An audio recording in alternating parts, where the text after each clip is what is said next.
Welcome back, Direwolf here, and I just want to touch on something that's been kind of eating at me. It's going to be a short video. It's about Fidel Castro. As you guys know, he died recently at the ripe old age of 90, and a lot of different countries' leaders have come out and said such wonderful, nice things about him.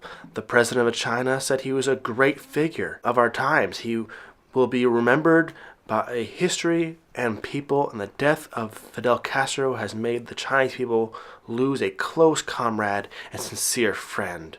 His glorious image and great achievements will go down in history. Oh, those are such kind words. Putin called him an outstanding statesman. And the Brazilian president, Michel Temer, said he was a visionary. The Bolivian president said he was a giant of history and humanity.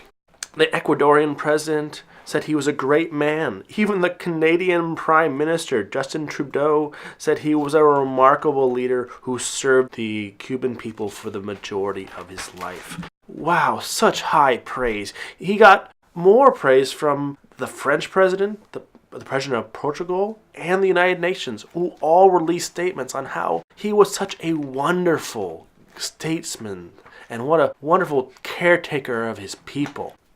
Too bad it's complete bullshit.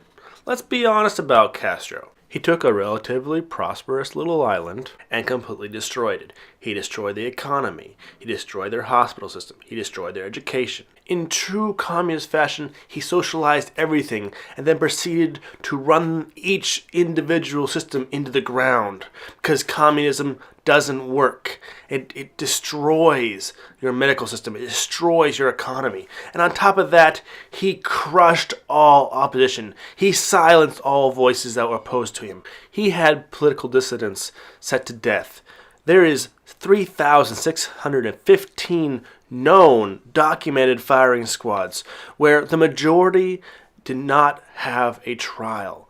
These people were put to death because they were opposed to Fidel Castro's ideas. And Castro killed you or made you disappear if you disagreed with him.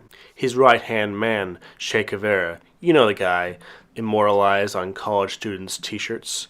He oversaw 100 of these firing squads and was noted as saying that sending someone to the firing squad did not require judicial proof. And if Castro didn't kill you, he more than likely put you in one of his labor camps. At one point, he had 30,000 Cubans working in his labor camps. His crimes are far and wide. He fired on a boat of people trying to flee his country, sinking it and drowning the women and children on it. He shot down civilian American aircraft. He repressed the religious rights of his people. He kept political prisoners. He separated families and restricted the travel of his people. The bottom line is Castro was a power-hungry monster who didn't care about his people at all. He didn't care about their freedom or their health. He was a terrible piece of shit, and I can't stand that so many leaders are bending over backwards to say how great of a man he was when he was a steaming pile of shit. There's a reason why Cuban Americans are praising his death. There's a reason why they left for America in the first place. So please, political leaders, stop lying to us and trying to say how great Castro was. He's a piece of shit, and anyone who says he's not is also a piece of shit. Direwolf out.